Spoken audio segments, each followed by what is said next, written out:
Assalamu alaikum, welcome back to the Dadhood podcast. It's been a while, but today we have a super special guest. We have Nur Choudhry, the founder of Involved Fathers. He's also a parenting consultant and the founding chair member of the charity Human Aid. He holds a diploma in child psychology and he has certificates in counselling and life coaching.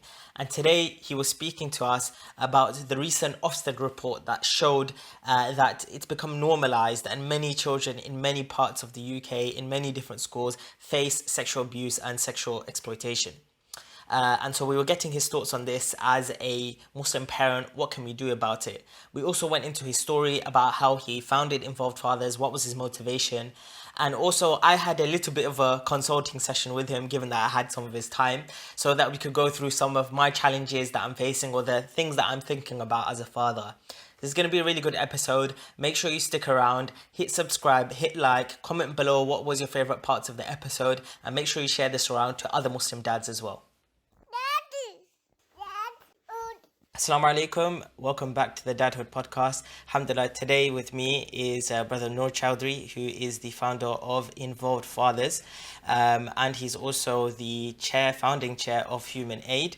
Mashallah, he's been doing a lot of these videos on YouTube explaining to parents how they can improve their parenting skills, looking at the prophetic example, and he's got multiple different services in Involved Fathers. One of them that I'm part of, which is how I really got involved with yourself, Nurbai, is through the parents group chat. When my son was born, a brother recommended me to join this group chat. He said that it'll have invaluable information, and I was hooked on it, to be honest, for the first couple of months, reading all the brothers' comments, reading some of the articles that you were putting in there, the questions and answers, and I thought really this should be something on a bigger scale, on a grander scale. And that's what partly inspired me to start up Dadhood, was that I wanted to make sure that there was more going on in terms of for Muslim fathers. There was a lot more kind of information out there. There was a lot more resources out there. And so I wanted to do something with the very little amount of experience I have. So yeah, Jazakallah khair for coming on. Inshallah, why don't we firstly start, as we always do on this podcast. Obviously, you can introduce yourself and introduce Involved Fathers, but how many children do you have and how old were you when you had them? We ask this to every guest. Okay. Bismillah, alhamdulillah, sallallahu ala rasulillah wa ala alihi wa sahbihi wa man wala. Jazakallah khair for having me on your podcast. So if I started with how many children I have? I have 6 children. And my first child was born when I was 20. So I got married when I was 19, and my son was born when I was 20. So that's briefly. In terms of the children, I've got, as I said, 6 children, 4 boys and 2 girls. And what's the age gap like between them? The age, my oldest son, he's 14, and my youngest, he is turning 4. So about a 10-year gap between the oldest and the youngest. But in between, it's quite close. So my son is 15, my daughter is 12, my son is turning 11, then my daughter is 9, then my son thereafter is 7, and then my youngest is turning 4. So that's my lot, really. And Mashallah. In terms of myself, you mentioned, obviously, my name is Nur. I'm a parenting consultant and the founder or CEO of Involved Fathers, and kind of the journey of Involved Fathers is very much linked to my own personal journey as well, where Involved Fathers is something that I started. It started during or thereafter my cancer diagnosis. So I was diagnosed in 2016 with cancer, and that was a bit of a change for me. It enabled me to kind of stop what I was doing. I left all work, just focused on my health and recovery, going through chemo and surgery. And during that time, it's sometimes I encourage it. I find it a very good break for myself. People to sometimes take a sabbatical.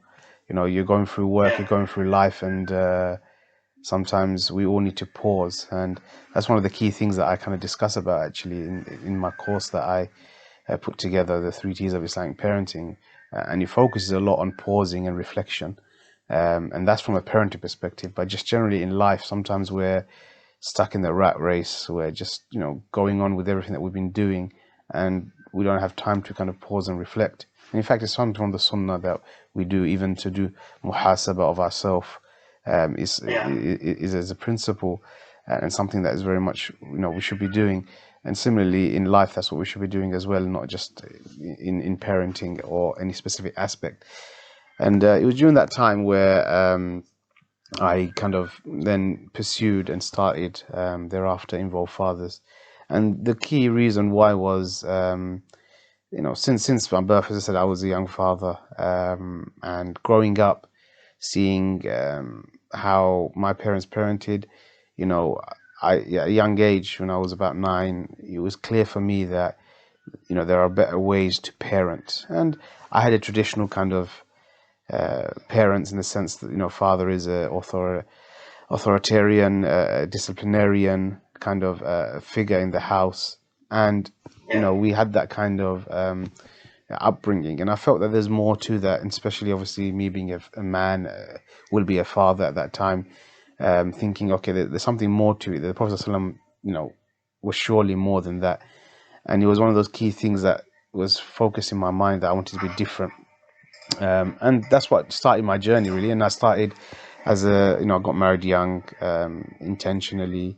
Had my child came obviously soon thereafter, and I kind of continued in terms of being very much, from that age, doing things differently, being very involved, being there as much as possible for my children. And it's always been something that has been a part and parcel of me. And so during this period when I had the kind of the chemo, the cancer, and the break, I went through a point of looking at, okay, how can I improve? How can I be better in terms of kind of being a father? And the more I searched, the more I looked, the more I saw that there was an absence completely of resources that were, you could say Islamic. You could say Islamic parenting, as if quote unquote Islamic parenting. There was a lack out of resources out there, because whatever was out there was very much abstract. It was theoretical. It wasn't very practical, and that's what really drove me to say, okay, right, what am I searching for? I'm searching for practical tips, practical steps that I can adapt, implement in my home to improve in my parenting and improving the relationship building between me and my children. And that's what really drove me, that how can I come about with something that was more practical? And the Islamic resources out there were very limited. And then anything that was already out there in the parenting field was very much something that was run by mothers, delivered for mothers, and it was more mother centric. It's not really been traditionally a kind of parenting, or fathers being really involved in parenting or learning and development on that side. So that's what really drove me. And what I did also discover was a lot of the resources that were out there that were really beneficial weren't done by Muslims. They were in fact done by non-Muslims, more so you could say those who were more kind of practicing Christians. And I found the resources fantastic. They gave real practical steps and tips and techniques that we can really apply. And so that's what really sparked that journey. And through that process, I went through a lot of learning, reading, and also self-development. I completed a diploma in child psychology, wanted to complete some certificates in counselling and life coaching, and further other training and learning as well. And that really then shaped me to say, okay, right, this is something that is really needed. And that's what came about, really. And that's why the 3 T's of Islamic parenting is the flagship kind of parenting course that I deliver. And this one is very much a practical course. It's 90% practical. There'll be elements of theory, about 10%, but it was very much designed so parents can engage, learn, and take away tools that they can apply in their lives. And it's tackling the kind of the issues that parents always face, the big concerns and questions that they have of raising good Muslim children in this society. Yeah. Okay, mashallah. I mean, there is such a It's an inspiring journey. When I heard it the first time, you've talked about on multiple platforms before, in terms of obviously having cancer and then realizing how important it is to make sure you're involved in your children's life. It kind of made me feel like I shouldn't take this as for granted, that I can have children and I can take care of them at any point and any time. There will be times in life where the blessings of being able to be active in your children's life might be taken away from you. And alhamdulillah, you were able to get the therapy, and it was successful for you, alhamdulillah. But for a lot of people, something like that can happen in their lives, whether it's cancer or something else that can stop them from being actively involved in their children's lives. But also, you mentioned kind of, in your upbringing, it was, very much the dad wasn't really that involved, or even if he was involved, maybe it was I don't know if I want to say the wrong type of involvement, but it wasn't maybe the best form of parenting that you could put out there as a Muslim parent. And I also had this kind of stereotype in my head that loads of South Asian, specifically Muslim dads are like this. They don't have much emotion, or they're very authoritative in the household, or the only way that they're really involved in their children's lives is through just providing, rather than really being there and helping the children. Whereas the mothers that do all the nurturing and the caring. And I think, to be honest, that stereotype does hold true in many households. But when I joined that parents group, I found that there are so many fathers out there that want to be really involved. Like they don't fit that mold, they don't fit that stereotype. They've gone beyond that. They've found that there's a whole nother realm towards this. So have you observed the same thing when you made that group chat and you found all these fathers starting to join? Did you sort of find that? And out of the conversations that you've had, have you noticed that there's maybe a change in the pattern of things from the previous generation to now? Yes, it's very much clear that the old school type of parenting that was applied was on our generation of our parents. A lot of them were migrants, or first or second generation kind of parents here in the UK.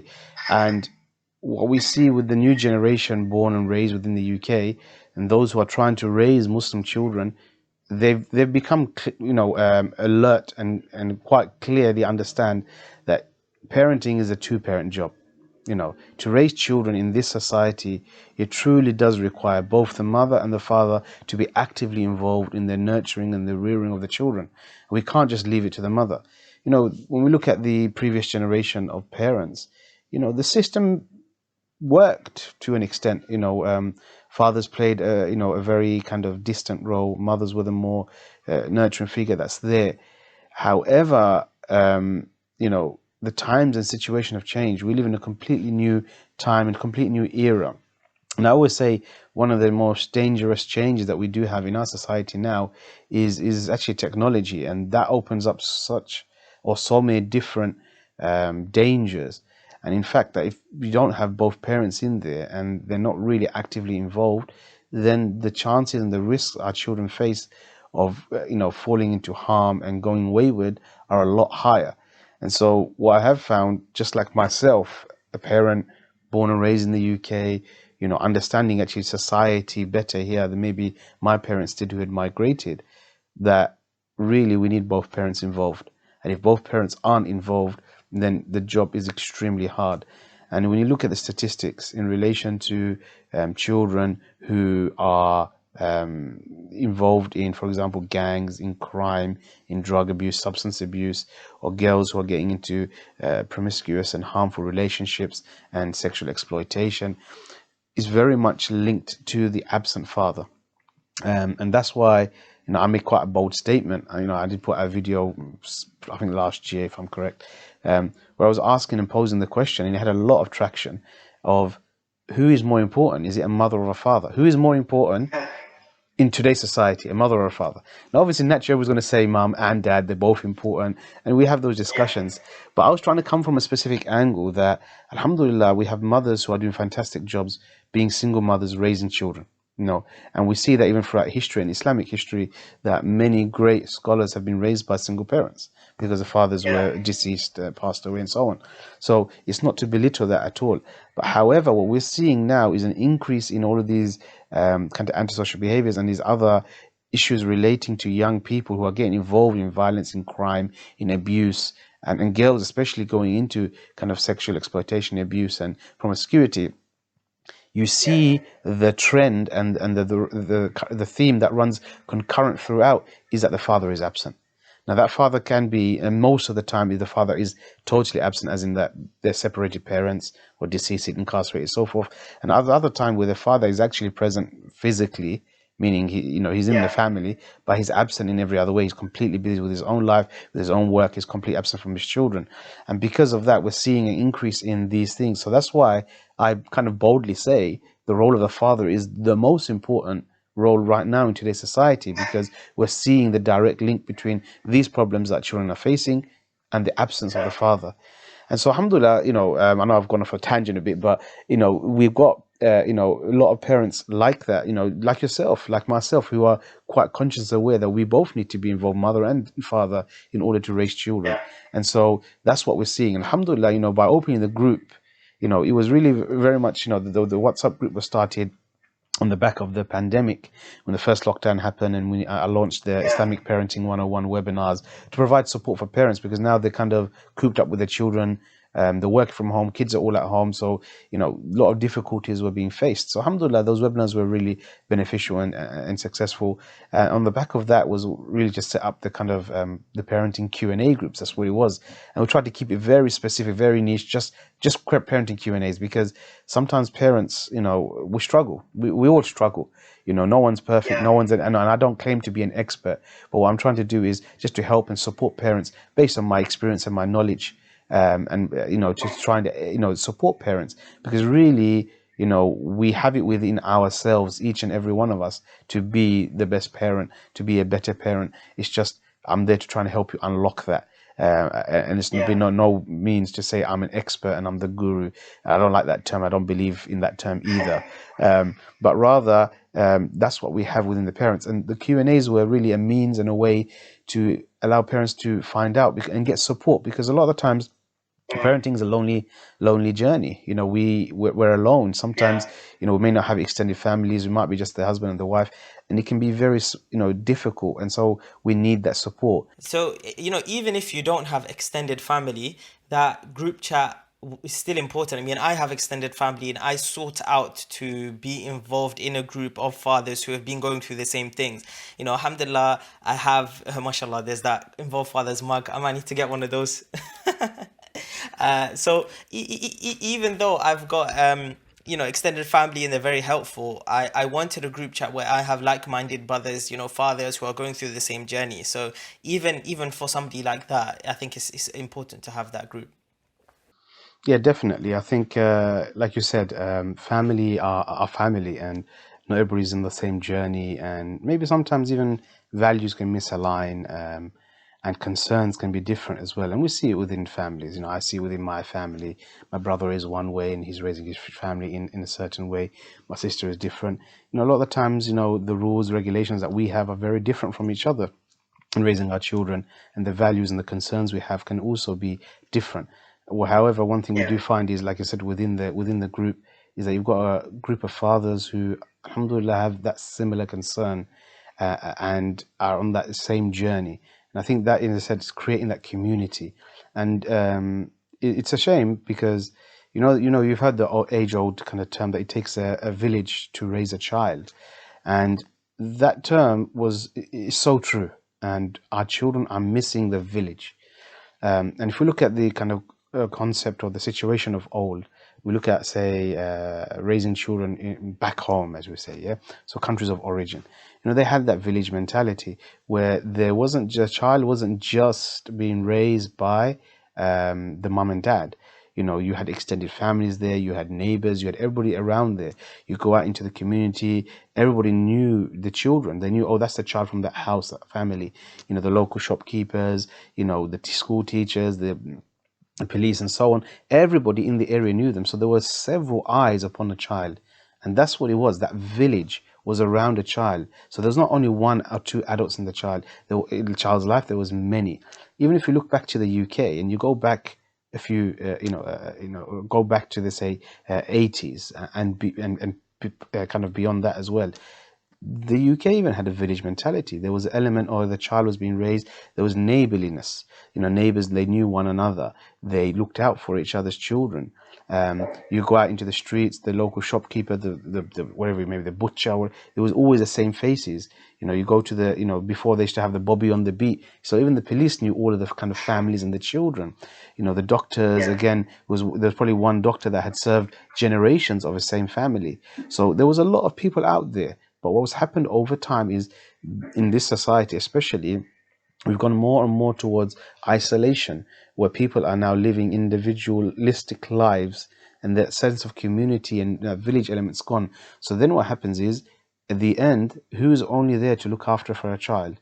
There's only the mum and dad. Why? An example is, you have loads of local shopkeepers don't exist anymore. You've got Tesco's popping up with employees who come from different places. You've got doctor surgeries, especially in urbanized areas, where you've got big doctor surgeries. You're not seeing the same doctor all the time. There's no connection that's there. And all of those things are taken away, and neighbors don't talk to each other. We've got gated communities and segregated communities, and because of that, we're ended up with and also gentrification as well as having an impact within urban areas.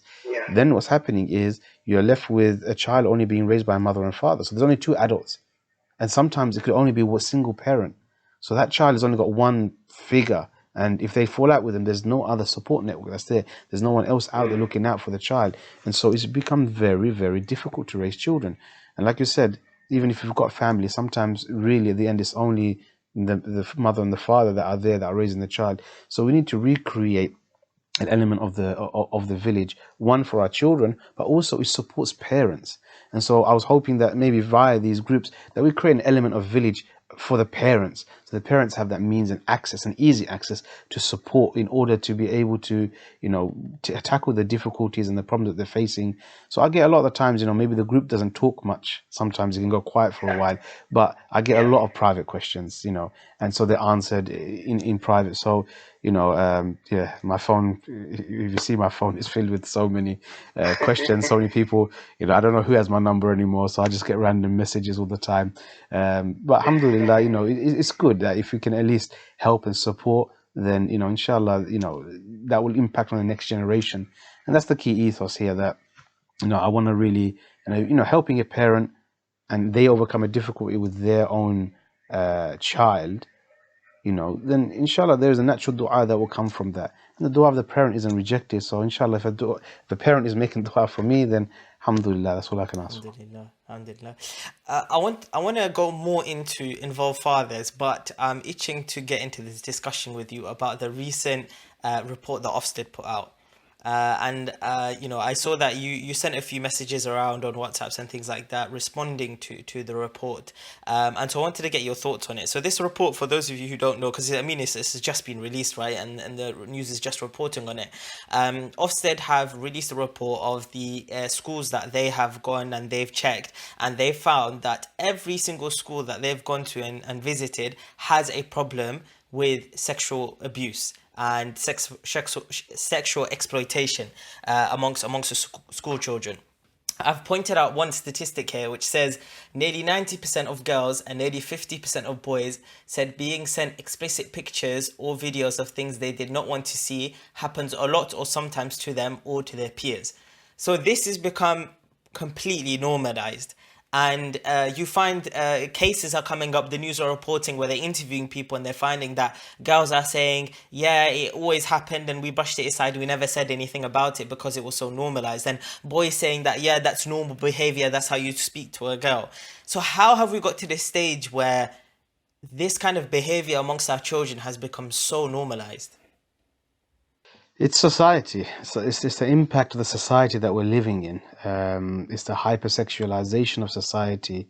And now you see these problems and they're trying to remedy these problems. But in fact, we haven't addressed the symptoms. We haven't gone back to the root cause of what's causing all of this. It's the society we live in. It's the liberal secular society that we're living, that each individual is their own, that they should be able to live life to however they feel it, following their desires. And we know Allah mentioned in the Quran, have you not seen the one who has taken his desire as his ilah, as his God? And that's exactly what's happened. It's a godless society. It's a society driven by their own desires. And this is what's resulted in all of this. We look at society now. You look at within the film industry, within TV, within books, within imagery and marketing and publicity. Everything is hyper sexualized. So then, what's happening is having a rampant impact on our children. And then what do? They come about with these whole new legislations. They say, oh, the way we can avoid teenage pregnancies is by educating children from a younger age about contraception, about sexual relations, and having safe sex, for example. But in fact, that isn't working. They look at examples of Scandinavia and how they're doing it over there, but the society is different to here, maybe. And we look at here in the UK, all that's doing is educating children how to basically go about and continue to have these sexual relations even more. And so it's creating and is bringing and breaking down slowly the inhibitions and the ages within children. And that's why one of the biggest things that I've been working with as well is in regards to the whole new relationship and sex education legislation that makes it mandatory within schools. That was supposed to come in from September 2020. It got delayed because of COVID. Now it's mandatory from this September, although some schools have already started its implementation. And I've been working with schools, working with parents in regards to this specific issue. And the key concern parents are having is the overexposure to children at a young age, the age appropriateness of the content that's being taught. Now, in relation with sex education, generally speaking, most of the stuff schools teach isn't bad. A lot of it is about safety, and they're fine. But there's some elements of it where they're breaking things down from such a young age. And examples are, where they want to start teaching children about different family relationships. So here we bring in about the issues of LGBT. And again, addressing these issues at such a young age to children. Now, I'll be very candid in that our children will not be able to avoid exposure to LGBT. Yeah, it's everywhere in society. Again, same thing, we talked about it, within films, within books, within TVs, within cartoons, with everywhere. You're going to see it on the street as well. So we shouldn't think that our children will never come across it. They will. It's a complete different time we're living in than when we grew up. If I recall, when I was young, I hardly ever came across it. I probably didn't understand it at such a young age, where our children are now being exposed to it at such a young age. So therefore, we need to be having those conversations with our children in order to instill the correct values within them. However, what's happening is that they're bringing these things at such a tender and young age to children, where their minds haven't necessarily already come across it yet. And so these are the concerns that we're having, that is breaking this down from such a young age. Corruption of the fitrah. Other issues that we have is stuff like, they want to start naming of the sexual organs of children from the age of 5. Now, generally speaking, if a parent was to teach the correct names, the scientific names of the organs to their child, that's perfectly fine. But a parent would do it when they feel it is the right time, in the most appropriate, in the most sensitive, with haya. However, when you do it in a school environment as a collective between boys and girls, what do you think is going to happen? Let's be real about it. Kids then go to the playground. There's many instances where after these certain lessons, kids are going to the playground and said, "Oh, show me mine and I'll show you yours." Wow. So these things are happening. These are primary school children, because why? They're innocent. They're thinking, oh, it's funny, it's silly. Curious, isn't it? Yeah, and so all you're doing is you're actually destroying and corrupting the fitter from such a young age. So these things are the issues that are happening. So now when we see this whole sexual abuse stuff, it's a symptom. It's a result of all of these issues that we're having in society come together. But also, a key thing of it is there's a couple of things here, is because society is valueless. It has no value. They're not instilling any proper values. Our deen teaches our values. And if we are raising our children, we need to instill those values. And some of it is, for example, why is this abuse stuff happening? Because of the rampant access to pornography. This now links into technology. That pornography is at the fingertips, and it's teaching children about how they can, and the worldview of women, of what a relationship looks like. And so then what happens is, when actually Muslim people, men now actually, when they get married, then what ends up happening is their worldview is shaped around these kind of films and videos, this pornographic content. And when suddenly a relationship doesn't live up to that standard that they've seen online, then what happens is, this is what causes breakdowns in the marriage and the relationships. And we've seen many cases of people who have gone into relationship and they're very much started to abuse. This report, it's not just gonna be concerning for those children at that time, but actually this can lead to worse problems down the line, or as they grow up, as they get into adulthood, and as they start becoming mothers and fathers and wives and husbands.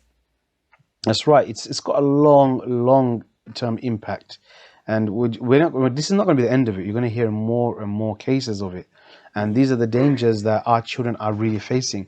And so it's important that we're actually going to address them. And as parents, and I really advocate this, that we need to be more, forthcoming with our children to be addressing these difficult issues. Well, in our community, it's an issue which is very taboo to speak about, and it's something which parents are. They don't. Maybe a lot of parents don't know how they can address that to their children in the right way. So how do we get about making it easy for parents to speak to their children about this topic, about sexual topics, about topics of this kind of nature? Yeah, I think that's the reason why I actually published a couple of books last year as well, and looking to get a few more out. And they're a part of a series, and I call it the Difficult Conversation series. And they're quite generic, so it doesn't have, it's not necessarily Muslim centric, but it's designed in a way that is sensitive to us, knowing, okay, how can we broach these topics in a sensitive way, and it gives scope for parents to address it in more detail or less detail, but it's almost like a guide and and it enables parents to address this topic. So an example is, one of the topics I do talk about is around safeguarding, and there's a book for younger children between the ages of 3 to 8, again at parents' discretion, which talks about body safety. And it's done in a very friendly way, in a rhyming way for younger children, where it's addressing the issue of a boy who may be inappropriately touched, and what they should do if that was to happen. And so it's done where it's not in a scary way, but a parent will sit with the child, go through the book, and then they're able to then discuss some more scenarios. And what it's doing is preparing a child, because unfortunately there are many Muslim children, many children, but I'm going now specific to the Muslim community, because sometimes we feel we're away from this, that children who are being abused, and it could be extended family members, it could be an uncle, it could even be that they send your children, you send your child to a madrasa, and then there are cases where it's been the case where the teachers in the masjid are actually inappropriately touching children, and many other forms of abuse are happening. And just because it might not be necessarily hitting mainstream public enough, it doesn't mean it's not happening, because we may keep things quiet. So it's important we address them in order to safeguard our children. And so this is a tool and a means and a way for us to talk with our children before anything happens. Allah forbid, inshallah, it never does happen.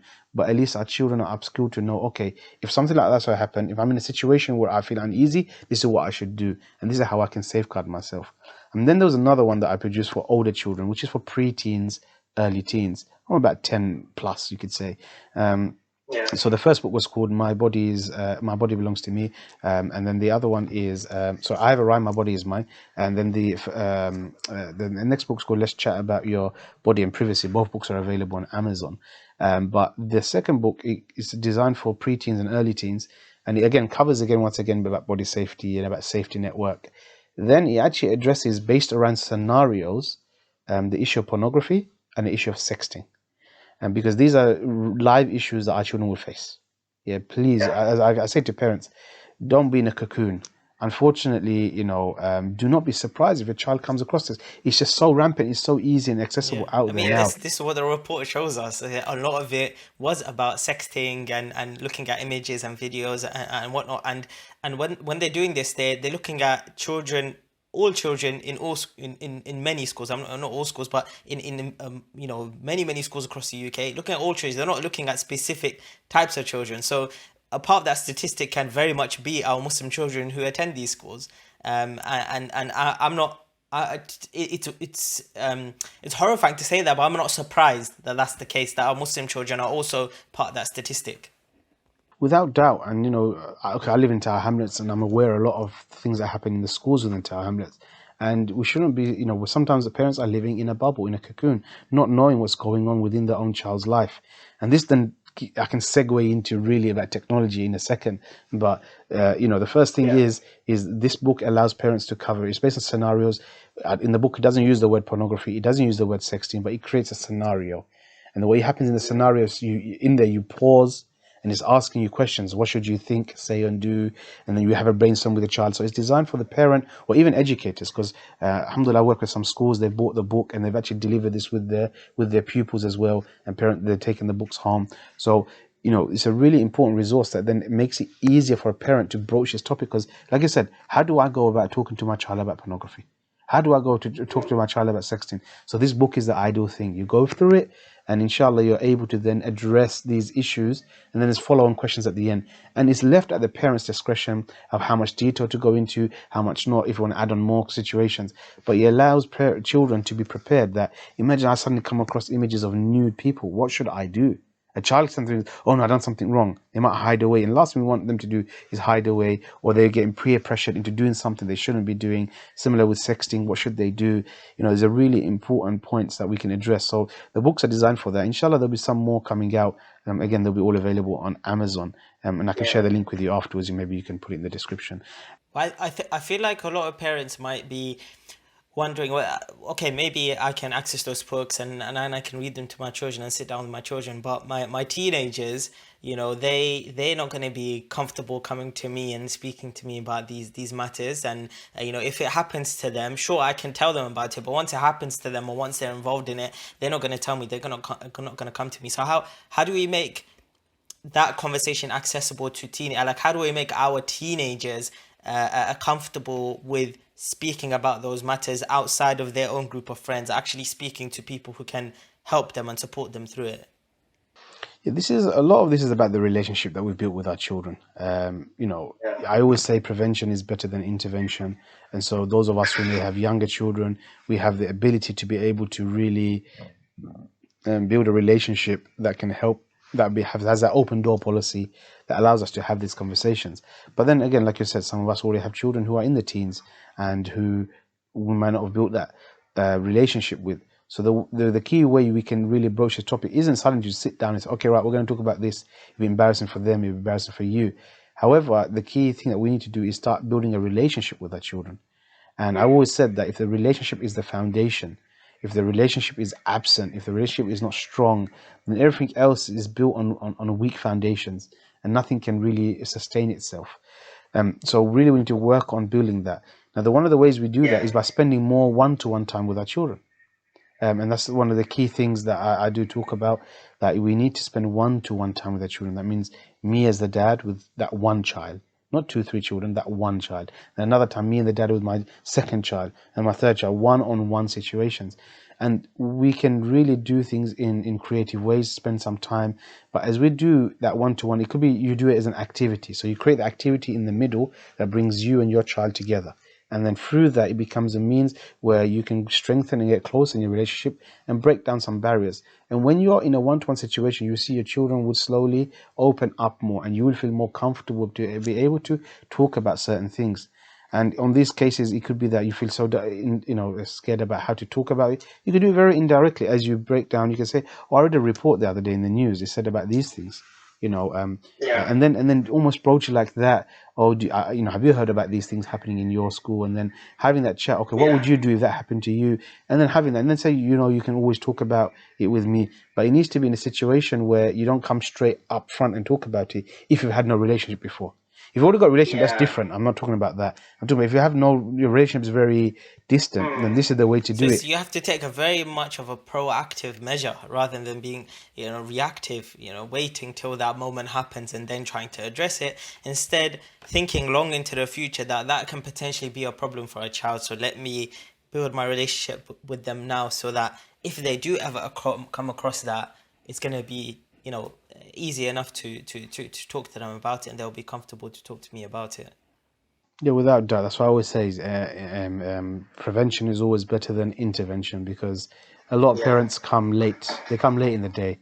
I've had so many parents come to me, and it's hard situations they have with their children. Not just this situation. I'm talking about many other problems that they're facing, and they're at a stage where, okay, right, they've made or they've missed so many steps, or they've made so many errors that led them to a situation where they're at now.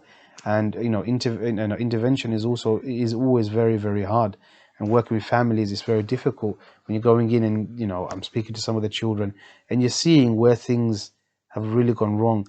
And then it becomes, do parents really have that desire, that willingness to say, okay, let's restart, let's change, let's really build on that? And it can be quite hard. But children, remember, you can always repair the relationship. I always say you'll always be able to repair a relationship with a child. Inshallah, you'll always be able to, but it's about how far and how willing you are as a parent to go on that journey.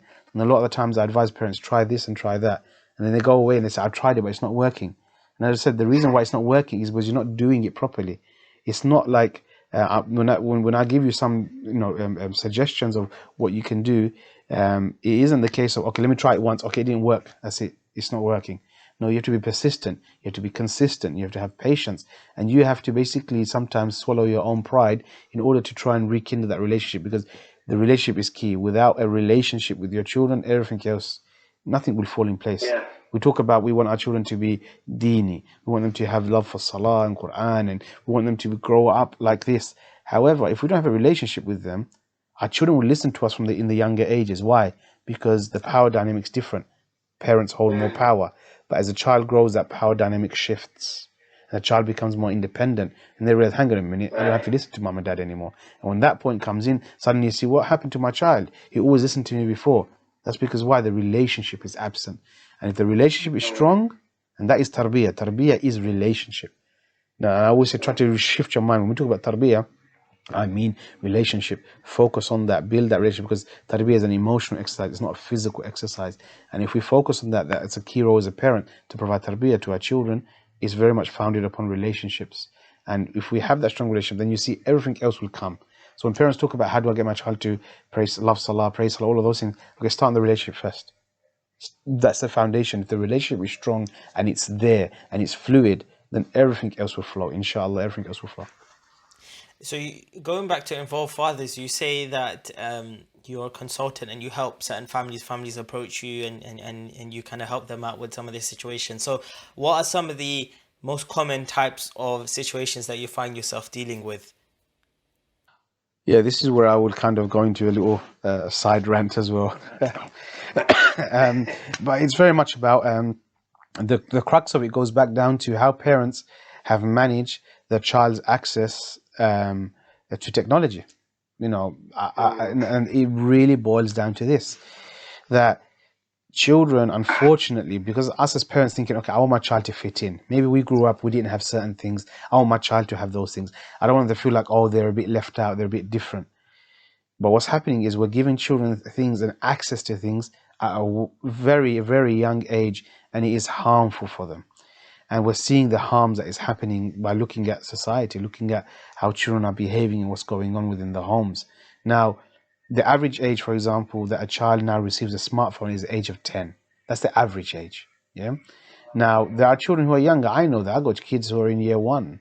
Actually, my son's in year 2. And there's children that age, who this year 7 years old, who have smartphones.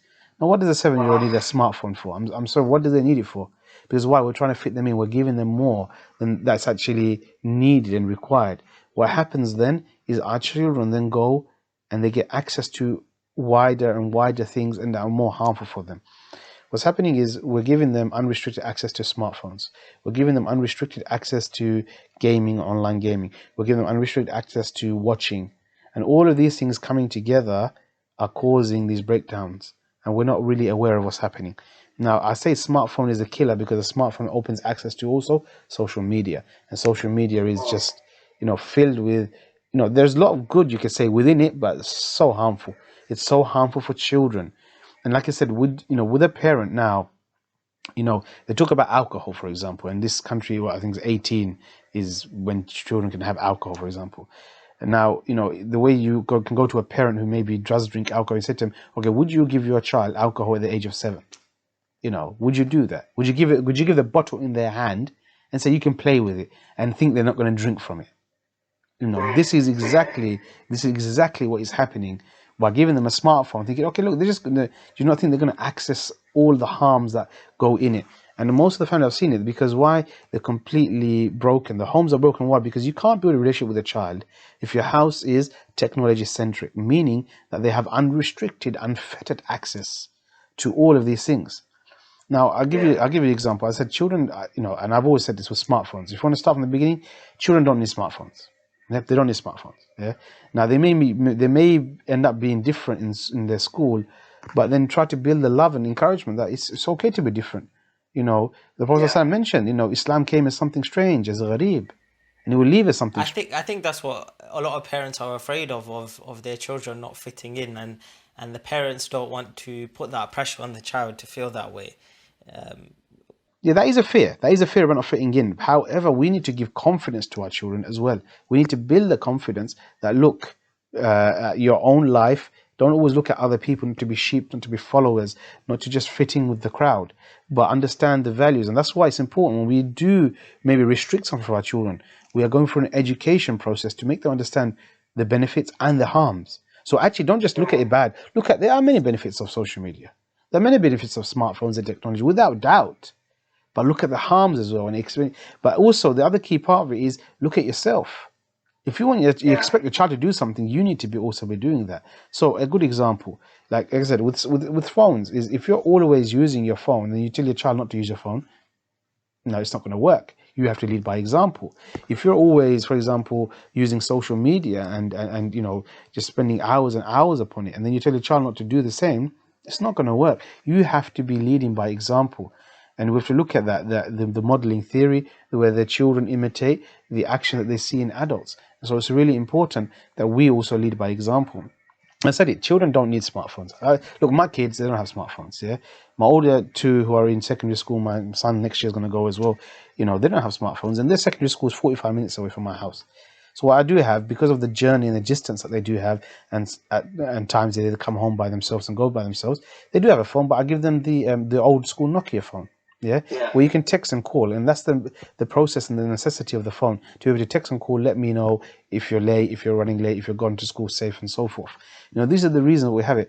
But the children are aware. I've already told them, and we've ingrained that from a young age, that you will receive a smartphone when you're 16, meaning once you go to college, sixth form, not before that. Yeah. Because this is one of the most testing times for children. And like I said, if you're going to give a child who's going through such a turbulent time in secondary school access to these things, you not think the harms are going to come from it. They will. But once they are, usually the kids settle much more as they get older. Maturity has an impact.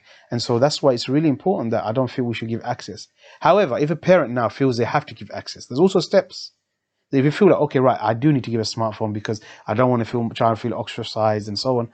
Okay, fine. If you want to take that approach, then what you should do, ensure when you give a phone that it doesn't have any unlimited data, for example, that they can only jump on the internet or the social media apps when they are in a Wi-Fi zone, a Wi-Fi hotspot. So that means that when they're out and about on the journey to school and back, they're not using it. Yeah, this is a way of preventing and helping children. Then what happens is when they come home, tell them to turn their phones in. If they're at home, they don't need to have their phones. Make the home more focused around conversations between family. That when you're outside, you've spoken to your friends. When you're coming home, it's about family now, and you make that more centric.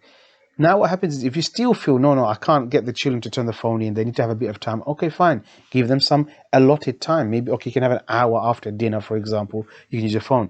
But if you do provide that, at the same time, it's really important that they only use the technology in communal areas. Do not allow it to go into the bedroom. Bedroom must remain tech-free. That means from smartphones, from laptops, from gaming. And I've seen one of the biggest problem parents are facing is they've allowed technology to enter the bedroom, and that's it. The children are now cocooned away, and they're completely separate from the family, and they've been overly exposed to so many harms that parents kind of have no control over now. Now to take it back becomes very, very difficult. So these are important steps that we can take. And then also the last part is if they have it and they do allow them to use it for a period of time at home, then make sure at night time they give you the phone, they turn it in. Do not allow them to have the phone in the bedroom next to them, because all hours of the night we know children are struggling with sleep because they're involved online or in social media.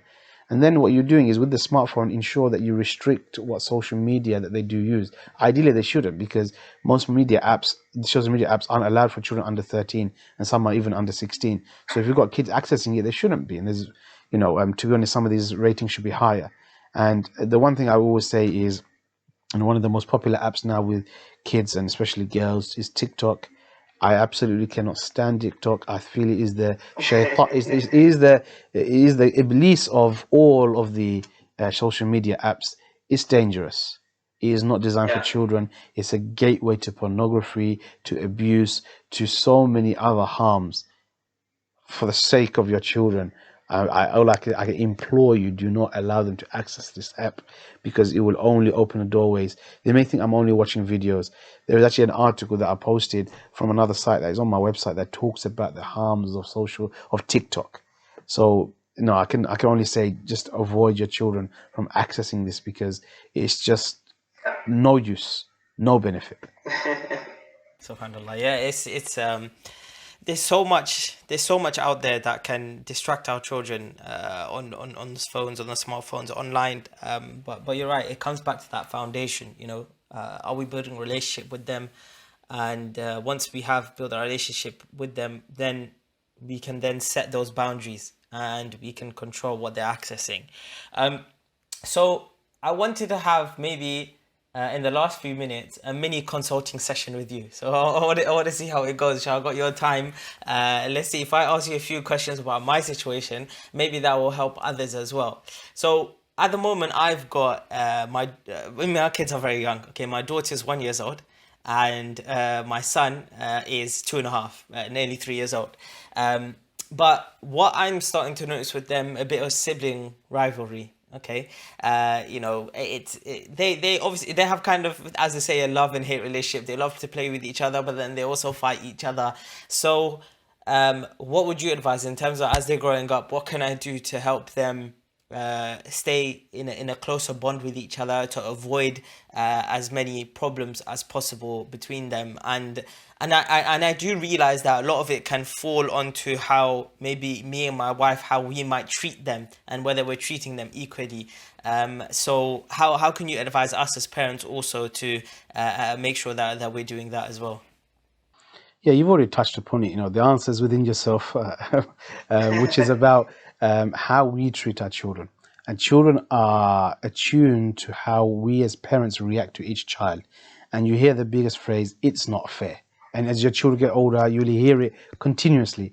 You maybe one child does something, other one doesn't. They're going to say, "It's not fair." They keep on saying, "It's not fair," and that's because they're viewing, you know, what's happening, and you're maybe showing preference to one child over another. At the same time, just because they said it's not fair doesn't mean actually it's not fair, because we obviously understand something more. There may be many factors in there, and one of the things that we can do for our children as they're growing is educate them about the difference between equality and equity. You know, when they talk about issue of fairness, you know, it's not always the case, because if you ask a child what's fair, their one's going to be that every person should get the equal share of the same thing. Yeah, that's equality. However, we know that in society there are many people who are disadvantaged in many different ways. So not if we give everybody the same thing, it doesn't work. So we give an easy example. For example, if you're now asking that everybody has to climb the stairs, but there's somebody with a wheelchair, yeah, and then that person with the wheelchair can now take the lift. The person climbing the stairs will say, "That's not fair. He's taking the lift. I want to take the lift." Yeah, but then if you want to talk about equality, equality is you would expect the person in the wheelchair to take the stairs. That's equality. But no, we're talking about equity based on everybody having an equal chance, an equal level footing, based on their ability, based on their situations. And that's one of the key things we need to start teaching our children. So sometimes the older sibling will say it's not fair with the younger siblings, but that's also to do with, look, a lot of the time the child is younger, they haven't got as much understanding, and many other factors that come into play, that we then are we try to be more equitable and not necessarily equal, but the older siblings will see you're not being fair and equal. So it's an important process of tarbiyah and educating our children through that. One of the key things that the way you look at sibling rivalry is look at it as a simple maths. Because you know, if siblings have continual fights throughout their lives, then what can happen is they get into adulthood, they'll have these negative reflections of their childhood. Then they will say, "Oh, that sibling, I always hated them. They always annoyed me. They always did this." And then that relationship goes into adulthood. And then you see there's a chasm, there's a gap between the brother and the sister, and they don't like each other even into adulthood. However, we want to make sure that that doesn't happen. Now, the simple way is, as I said, is simple maths. So in a day, in one day, if you've had your child or children, your son and your daughter, they've had 5 conflicts. Yeah? So 5 negative experiences. Then you as a parent just need to make sure there are more positive experiences together that outnumber the negative. So 5 negatives, okay, fine, I want to make sure there's 7 positives. So at the end of the day, when they reflect, More positives outweigh the negative. So that day was overall positive. And you keep on doing it like this. Every time you see a negative reaction, do two positive interactions. So, and you do it together. So it could be them to have really fallen out. Okay, right. As a family, sit together, have a game, have a meal, have something maybe that creates a positive interaction. And then you see those positive things will outweigh the negative. So a lot of times it could be easy, even outings and those kind of things really help build that positive interaction. And that's the simple solution. Think of it as just like maths. Always outnumber the positive against the negative. Now, naturally, the last point I would say is, look, with siblings, you will always have the older sibling and the younger sibling. Sometimes the younger sibling will come in and start getting more attention. Why? Because we know their need is greater. Maybe they're still small. They need more attention and care than the older siblings.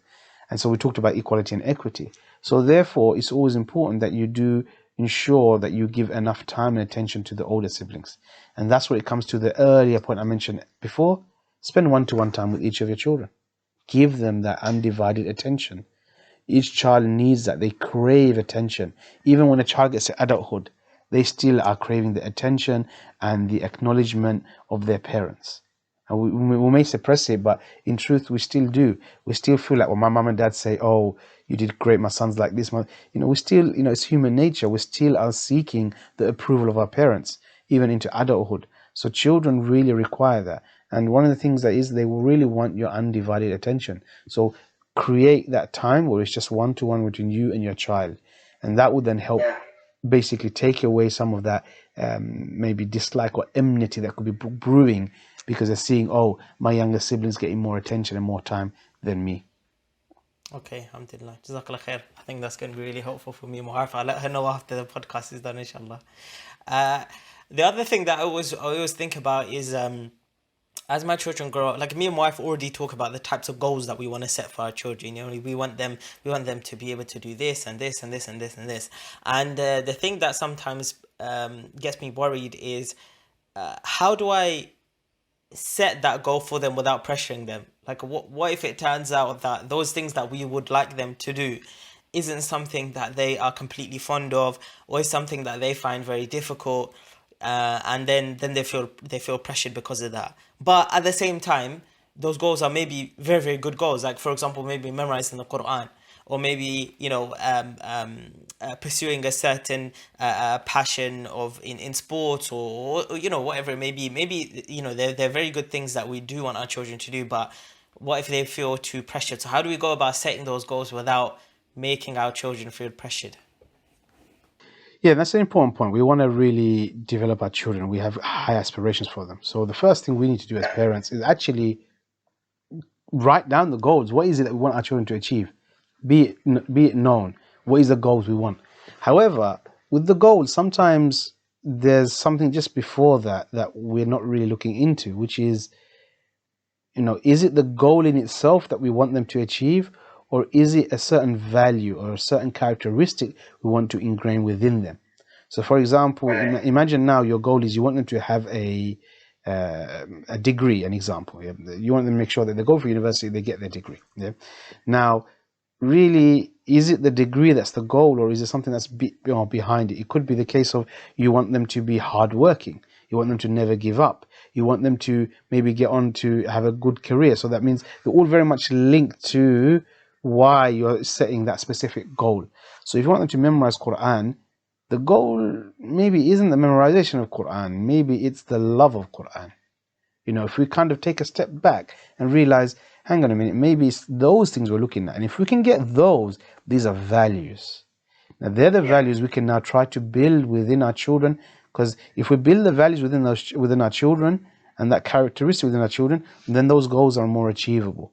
So if they have a love for Quran, they themselves will want to memorize the Quran. If they have a love for Salah, they're the ones who will safeguard their Salah. And so that's the bit that we want to work on and say, okay, how do I now go about building the love for these things? Or I always say to my children, when it comes to academia, which is that, and I'm quite blunt, I say, I don't really care what grades you get. I really don't. What I care about is your effort. I only care about your effort. And I ingrain that within my children. If you put your effort in, if you have done your utmost, remember, in Islam, The effort or the input and the outcome, they're actually disconnected. They're not connected, because the outcome is solely in the hands of Allah. Yeah. Now we see that throughout examples, and I always give this, which is, we look at Islamic history, look at the stories, that Allah wants us to put the effort in. Example of Maryam alayhi salam, after she gave birth to Isa alayhi salam, she's underneath a date palm tree. She needs sustenance, she needs energy.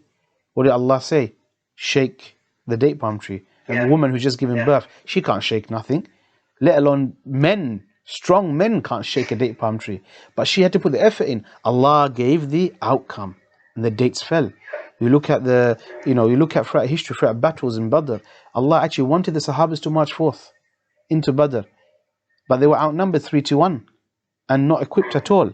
So what happened is they marched forth, they did the effort, Allah gave the aid, Allah gave the assistance, and the outcome was in His hands. And so the more we teach our children, the outcome is always in Allah's hands. However, there is a parallel, there is a link that, generally speaking, if you do your utmost, generally speaking, you tend to achieve the goal. However, that goal is always in Allah's hands. So therefore, if we teach that to our children, then what do they know? They know that I value your effort. So whenever you do an exam and you didn't do well, I'll ask you, okay, do you think you did your best? Did you put your effort in? And they'll say, no, I don't think I did. Okay, then you know, when next time put that effort in, maybe you can achieve it. If you say, no, I did my best, and you got a bad result, Qadar Allah. You leave it at that. Alhamdulillah, I'm happy with that. You're giving your effort, and that's all we can do. We can give our utmost. So the value I enshrine within our child is about effort. I don't care about your results. And because what that does, that takes away the pressure of exams. Because a lot of the times, children suffer and they struggle with the exams. Why? Because they're afraid, oh, I need to get this grade. Why? Because my parents are expecting it. Take away that, and then you will see that they are less pressured in that, because why? It's all about the effort. So that's why I said the key values we want to instill within our children. Look at those things, and then you try to ingrain that within your children, continuously reminding them and building on that. When it comes to children trying to achieve goals that become quite difficult, a lot of that's because it's to do with also what we call emotional intelligence. That a child, as we're developing, we're going through our ability to recognize our emotions, recognize how our emotions impact other people, and also knowing that how we can continue and persevere to our goal irrespective of the difficult emotions that we're feeling. And all of these components, the 5 components altogether, about emotional intelligence. And what we're trying to do is we're trying to develop that within our children. Usually they say as you get to adulthood, you get better at it, but we still see adults who suffer from lack of emotional intelligence. Good example, road rage. The moment somebody cuts you up, somebody does a dodgy maneuver, that's it, you're just crazy. I know I'm really bad at that. So you see emotional intelligence isn't coming into play at that point. But that's what we're trying to build within our children, that sometimes we find things difficult in life, but we have a goal and we persevere, we keep on going. And that's why we talk about, I do a lot talk about effort, because I feel that the more we can ingrain in our children that, look, never give up, keep on going, put your faith in Allah and keep on going. Even if it's making small steps, make those small steps, keep that journey, keep on moving, and those things will help you achieve that goal. And there's some bits around emotional intelligence that we can really look at developing within our children.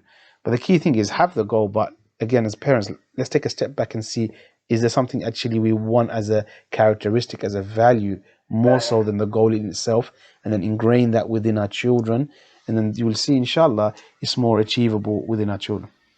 Okay, alhamdulillah. So it's kind of like, it's the two shift of mindsets, the shift of the child and the shift of the parent. The parent needs to look at, what is the actual characteristic that we're trying to ingrain in that child, rather than the goal to achieve. And for the child, is making sure that they're viewing their effort and rather than the output. And it's quite profound, to be honest. I haven't really thought about it like that. I think that the last question to end on, which I think would be a good summary of everything really, and I think the kind of purpose of involved fathers as well. Sometimes I find myself very, very busy with work and responsibilities outside of the home. Maybe I'm involved in certain community projects. Maybe I have to work extra hours at work. Maybe I've got my mom, my brothers, my sisters, I need to attend to them. So my hours when it comes to my children and my family and my household and my wife and my kids becomes very restricted, and it's only a small amount of minutes, maybe even minutes, that I can give them for that day. If we as fathers are in those situations, which I feel like all fathers go through some of those situations, what is maybe the minimum that we can do to still be involved in our children's life, or even in just that day? What can we do to still leave a positive impact as fathers, given that we have very restricted time? Our children, they fully understand the role of parents and how busy we are. They can see it without us having to explain it to them. And they won't really get in the way of that. However, what they do want is that when you are present, when you are free, that you're giving them your undivided time, you're giving them your undivided attention. And so our children are, mashallah, very smart, and they understand all of those things. And that's the key thing that we want to do. That when you are present, when you are free, don't be distracted. Meaning, one of the key distractions we have is the phone, and we all fall into it. We suffer from that because the phone now brings work home, brings all of these other things that where we can be previously may have cut off from. Now it brings it home. So when you are there, when you're at home, give that time. So if you come home, it may be a matter of minutes. The kids are gone to bed. Go home, go to the bed, sit with them, ask them, how was their day? Find out about them. Give them a hug, give them a kiss. Then what happens is it has a long-lasting impact on our children. There were some studies that showed that there's 3 times in the day that have the biggest impact on a child. Yeah, the first 3 minutes after they wake up, the first 3 minutes after they come from school or when you pick them from school, and the last 3 minutes before you put them to bed. And those 3 situations, those 9 minutes, have an impact on how they perceive the whole day to be. If those 9 minutes are positive, and in between were negative, they'll perceive the day to be a good day. And so that's how we can have a lasting impact. So I don't want to ever say what's the bare minimum a dad can do. I don't like that, because I think that we should try our best to do our most. But I know we're busy, and like I said, I have multiple roles, I have multiple things. It doesn't help for me as well, because my work is home based as well. So my office is my home, and so it becomes quite difficult sometimes to separate the lines. But where possible, pack things away, put it away, give that time. Sit with them, play with them, give them the attention. And if you can do that, that helps. So sometimes, like I said, you might be every single day of the week, you're really busy. Your children want to appreciate that, understand that. Try and give them at least, say, 5 minutes every day. They'll really value that. They'll know that, okay, dad's busy, but he still gave me 5 minutes. He still gave me time. And then what you try to do is every week, try to carve out some time and make that time booked in your diary where nothing else comes in. And then you give a longer, dedicated time, one-to-one or collectively, with your child. Like, for example, I have every Saturday evenings free, a 3-hour slot booked out where it's for one-to-one time with each of my children. So I have one-to-one with one child one Saturday, the next child the following Saturday, the next child, and so on, and it rotates, and we do things together. And so what happens is, generally speaking, out of the 52 weeks in a year, maybe 48 of them I commit to, because there are some occasions where emergencies are going to happen and something can pop up, but otherwise we are very consistent in booking that out and keeping it like that, because the more you can have that dedicated slot, then your children love that. They know that, look, dad's really busy, we know that, but when he gives time, he gives us quality time, and that's what they're after. Subhanallah. Jazakallah khair for coming on, Nur Bhai. I think we've covered a lot, and I think we could go on for much, much longer, inshallah. If you're up for it, we can do a round 2 at some point as well, and deep dive into a few more things. Jazakallah for coming on, and may Allah bless the Involved Fathers project. I hope to see it grow further and further, inshallah. And inshallah, we'll have you back on another time. Inshallah. No problem. Jazakallah for having me, inshallah. Assalamu alaikum. Wa alaikum salam wa rahmatullah.